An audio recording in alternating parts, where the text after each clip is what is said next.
Hello and welcome to Pedro's World. My name is Helene and I'll show you today how to true a rotor.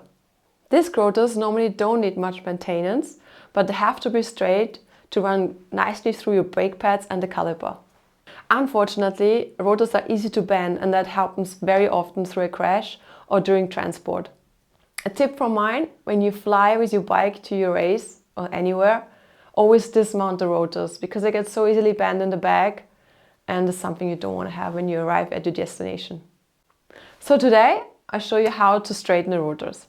For this you need the disc wrench and some Y grease.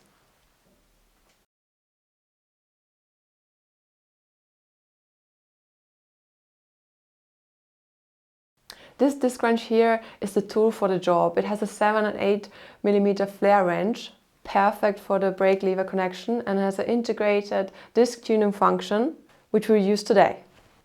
If you don't have this tool, as an alternative,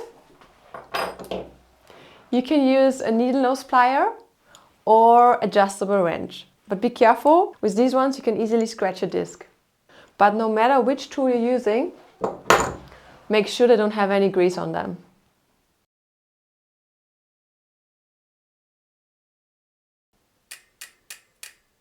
As you can see, my rotor has a little bend and touches the brake pad, and now we're gonna fix that.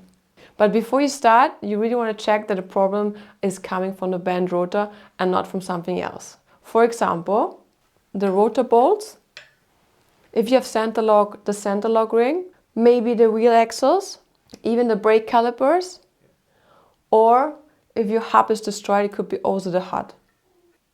Another thing to check is what kind of rotor you have. A full one-piece rotor or a two-piece rotor. I found the two-piece rotor more solid, but it also has a smaller margin to bend back.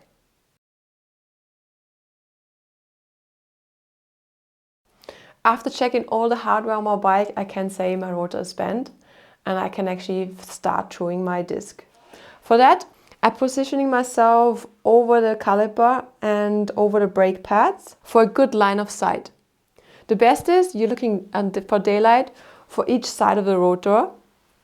But in the case you have just a dark place to work, use a little light to place under the rotor, or in my case I placed a white sheet under the rotor and the brake pads.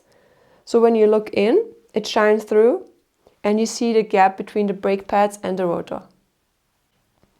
After checking all my hardware and aligning my caliper, there's still one spot where my rotor is touching. So it's time to true the rotor. And now I'm looking for the spot, and for that I'm turning the wheel.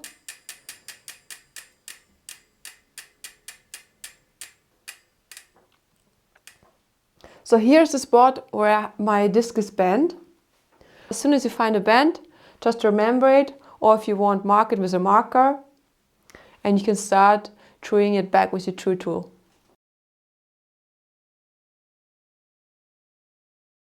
Move the spot away of the caliper to have more range to bend it back.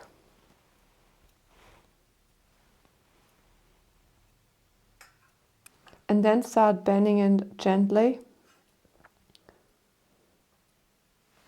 Don't overdo it the first go, because it's just easier to add more after.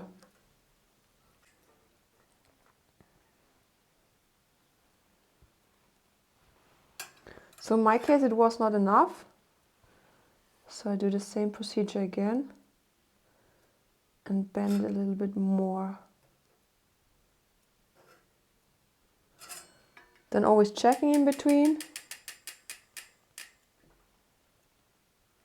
Still a little bit to go.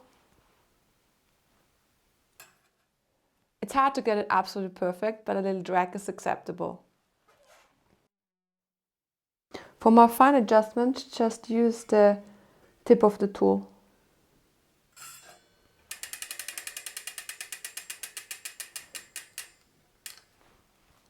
So I'm nearly finished. There's just one thing to do. I have to make sure there's no grease on my disc, and for that I'm using the degreaser by grease and giving a good wipe.